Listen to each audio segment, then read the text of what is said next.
जय भीम, जय संविधान। आज तक आपने न जाने दलित उत्पीड़न की कितनी घटनाएं सुनी होंगी कि दलित की बारात को रोका गया या दलित दूल्हे को घोड़ी से उतारकर ठाकुरों ने पीटा। ऐसी घटनाएं तमाम पूरे देश के अंदर समाज ने सुनी है और पूरे देश ने भी देखी है। लेकिन आज इतिहास के पन्नों में ये पहली घटना है जहां पर ये जो घटना है जैनपुर एटा उत्तर प्रदेश की है, जहां पर दलित समाज के लोगों ने ठाकुर समाज की कलश यात्रा को अपने मोहल्ले से निकलने से रोक दिया और वह वहां पर हिम्मत के साथ खड़े रहे और उन्होंने सीधा सीधा ठाकुर समाज को चेतावनी दे दी कि हमारे मोहल्ले से ठाकुर समाज की कलश यात्रा नहीं निकलेगी। आखिर क्या है पूरा मामला, पहले आप जो है इस ठाकुर समाज की महिला को सुनिए, फिर हम आपको आगे पूरा मामला बताते हैं। हम तो अपनी कलश यात्रा लेके जा रहे थे आराम से, बढ़िया तरीके से, कोई विवाद नहीं था, कोई कुछ नहीं था।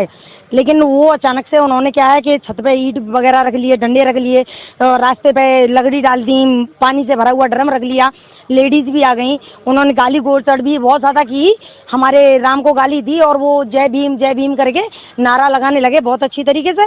और बस इतना बोले कि ये कलश यात्रा यहाँ से नहीं जाएगी। हमने कहा क्यों नहीं जाएगी, ये रास्ता आपका ही नहीं है, हम सब लोगों का भी है और ये भगवान का है, हम तो इसमें लेके जाएंगे। तो कह रहे हैं हम नहीं निकलने देंगे। मैंने कोई तो कारण होगा जो नहीं निकलने देंगे आप। तो वो लेडीज़ भी आगे आ गई, गाली देने लगी। जब से ये भीमराव अम्बेडकर जो हैं, उनका भीम आर्मी जो हैं, तो ये जाटव लोग हैं, वो ही पीछे पड़े हुए हैं हमारे। और हमें बहुत, हमारे कोई भी लड़की या कोई भी लेडीज़ बदतमीजी नहीं करती इन लोगों से। अभी आपने इस ठाकुर महिला को सुना, लेकिन इस विवाद की आखिर असल वजह क्या है हम आपको बताते हैं। दरअसल बाबा साहब अम्बेडकर की जयंती जब दलित समाज ने बाबा साहब अम्बेडकर की शोभा यात्रा अपने गांव जैनपुर के अंदर निकालनी चाहिए, तो ठाकुर समाज के लोगों ने बाबा साहब अम्बेडकर की शोभा यात्रा को अपने मोहल्ले से नहीं निकलने दिया, जिसकी वजह से ये पूरा मामला और ये पूरा विवाद खड़ा हुआ।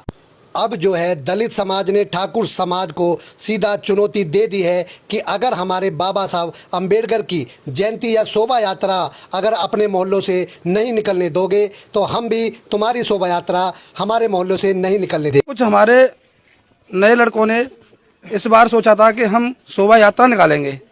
हर वर्ष की तरह निकलता है, मेला लगता है, तो कुछ बच्चों ने कहा कि नया प्रोग्राम करते हैं, कुछ जगह शोभा यात्रा निकालते हैं। तो हम लोग अपनी बात लेके उन लोगों के पास गए कि हम लोग अगर बाबा साहब की शोभा यात्रा निकालना चाहते हैं, तो उन लोगों ने बोला कि देखो ऐसा है कि आप अगर शोभा यात्रा नहीं निकालो और आपको अगर निकालनी है तो परमिशन लेके आइए। तो मैंने कहा ठीक है जी। तो हमने उनको एक बात कहा कि ऐसा है, देखो आज हम अगर परमिशन लेके आते हैं तो कभी आपका जैसे कोई भी प्रोग्राम होता है उसकी परमिशन आपको लेनी पड़ेगी। बुजुर्गों से बात सहमत हुई है, सीओ साहब के सामने, एसडीएम से साहब के सामने है बात, ठीक है ना। हम लोगों ने अगर कोई बात नहीं है, तो जब वो लेके आए कलश यात्रा, तो हमारे कुछ भाइयों ने, हम लोगों ने, सभी ने उनसे एक ही बात पूछा, आप अपने परमिशन दिखाइए हमारे को, कि नहीं हमारे पास परमिशन नहीं है, अगर ये यात्रा यहीं से निकलेगी।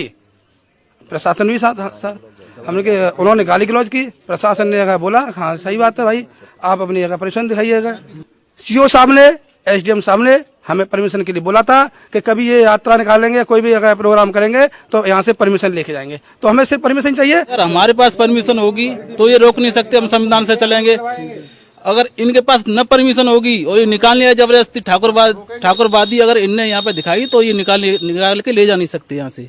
हमारे यहाँ मेला जुड़ता था, वो लोग सुनने आते थे, इनकी भागवत होती थी, हम सुनने जाते थे, 10 रुपया, 5 रुपया, 20 रुपया चंदा देते थे। फिर ये कहाँ से आ गया कि तुम्हारी यात्रा नहीं निकलेगी? उन्होंने गलत नहीं किया। वो सीओ साहब और एसडीएम साहब के सामने बैठ कह रहे हैं कि ऊधम हो सकता है, मतलब ऊधम कोई कर सकते, हम नहीं कर सकते। बाबा साहब उनके ना, तो कभी आपकी यात्रा रोकी तो आप आगे नहीं निकलने दोगे? जी नहीं निकलने देंगे। ये आप अपनी बात पे अटल हैं? बिल्कुल अटल है साहब, बिल्कुल हमेशा के लिए। अभी कोई बड़ा घटना हुआ हो जाए